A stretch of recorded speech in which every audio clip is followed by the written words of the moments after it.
Bonjour, nous sommes à Bruxelles, à l'aéroport de Zaventem, pour rencontrer quelqu'un qui ne dépose ses bagages en Belgique que quelques jours par an. Et pour cause, il s'agit d'un photographe international génialissime. Je vous propose de rencontrer brièvement Anthony Azael avant qu'il ne décolle. Venez.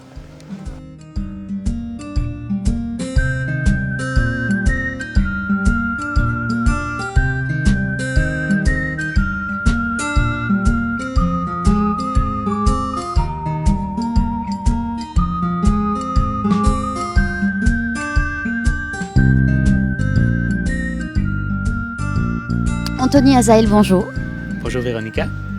Merci de nous accorder cet entretien. On a la chance de t'avoir alors que tu es très rarement de passage en Belgique.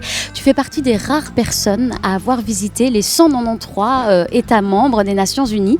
Tu as fait même mieux que les visiter puisque tu y photographies les générations de demain, à savoir les enfants. Qu'est-ce qui t'attire tout particulièrement auprès de ce public ? Je crois que Véronica, que tu l'as dit, les enfants, ce sont les adultes de demain. C'est aujourd'hui qu'on a l'occasion justement de mettre une petite graine, essayer de stimuler leur créativité, essayer de stimuler leur curiosité pour essayer d'avoir un monde, on va dire, meilleur demain et après-demain. La photographie te passionne depuis l'âge de 9 ans et pourtant tu as opté d'abord pour un parcours plus traditionnel après des études à Solvay Business School. Et puis en 2004, tu as décidé de changer de vie totalement en partant parcourir le monde. Qu'est-ce qui t'y a poussé ou en tout cas qu'est-ce qui t'a permis de le faire ? Donc je travaillais à l'époque pour une entreprise belge au Chili. Je voyageais aussi depuis une petite dizaine d'années et je crois que c'était un déclic. Je crois que ma passion est revenue à moi et donc j'ai recommencé à prendre des photos, j'ai commencé à faire des expositions, mais surtout j'ai utilisé mon temps libre aussi pour pouvoir travailler je ne veux pas dire travailler, de pouvoir enseigner ou pouvoir partager mes propres expériences dans des écoles. J'aimais bien cet échange entre, on va dire, enfants d'école primaire avec moi-même. Je crois qu'on s'apportait et on partageait chacun de notre côté énormément.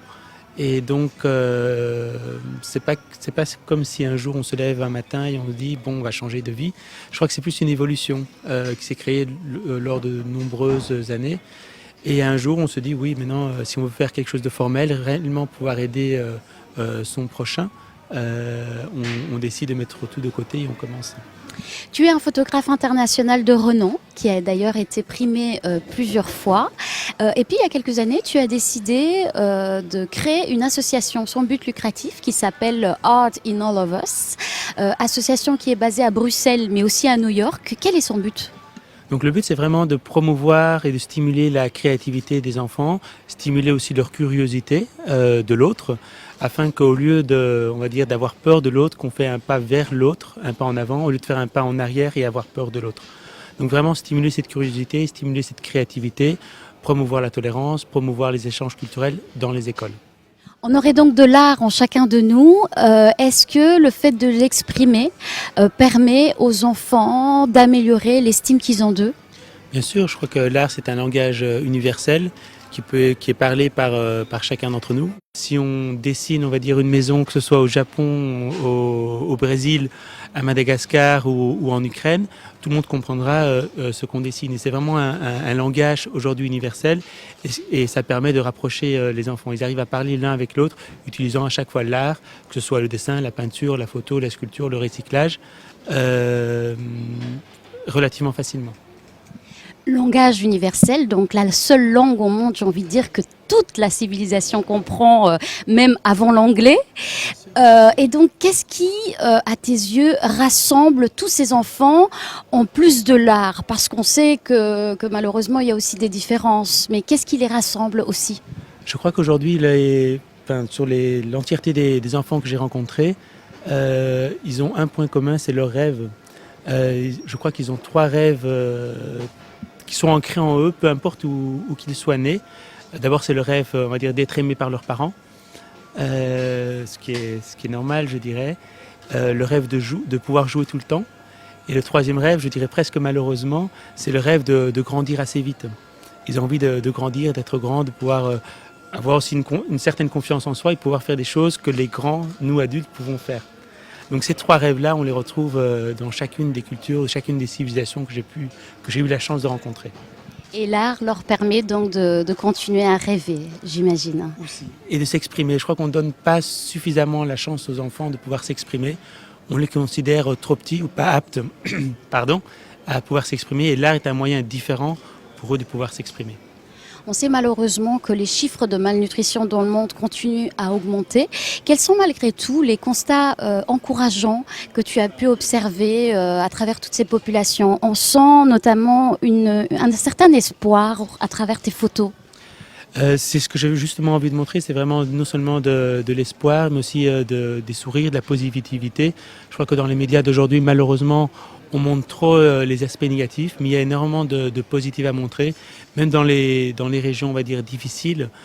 Par exemple, quand je travaille, que ce soit en Somalie, en Irak ou en Afghanistan, on va retrouver des sourires. Non, je ne demande pas aux gens de sourire, c'est parce qu'il y a aussi des sourires, il y a aussi une vie qui est créée derrière. Et c'est ça aussi que j'ai envie de montrer, et pas uniquement la souffrance, parce qu'il y a aussi des réels bonheurs dans ces pays-là. Et par rapport au sourire, justement, qu'est-ce que tu réponds aux personnes qui dénoncent le fait d'utiliser, entre guillemets, l'image de l'enfant pour faire adhérer à une cause? Parce que tu immortalises finalement, tu le disais, beaucoup de sourires, beaucoup d'espoir, de joie de vivre. Est-ce que c'est une volonté assumée? Est-ce que tu penses justement que c'est une image qu'il faut montrer aussi? Bien sûr, je crois que c'est essentiel. Je crois que le sourire, le bonheur, c'est quelque chose de contagieux, et, tout comme le malheur. Donc si on voit le malheur des autres, on se réconforte quelque part parce qu'on dit c'est pire ailleurs. Par contre, si on voit le sourire de quelqu'un, je dirais que c'est exactement la même chose. On dit c'est mieux ailleurs, pourquoi pas chez moi? Et donc c'est contagieux. Et donc je crois justement qu'il faut pouvoir promouvoir ce sourire-là aussi. Quelle est ta définition du bonheur? Bonne question. Ma définition du bonheur, je crois que c'est un sentiment, c'est quelque chose qu'on ressent avant tout. Je n'émettrai pas un mot ou une définition, je crois que c'est quelque chose qu'on ressent dans son propre cœur, et c'est une définition qui sera différente pour chacun. C'est ainsi que nous quittons l'aéroport de Zaventem avec des images plein la tête et une sacrée envie de voyager. En attendant, je vous retrouve très vite pour une nouvelle émission qui, j'espère, vous inspire et vous fait du bien.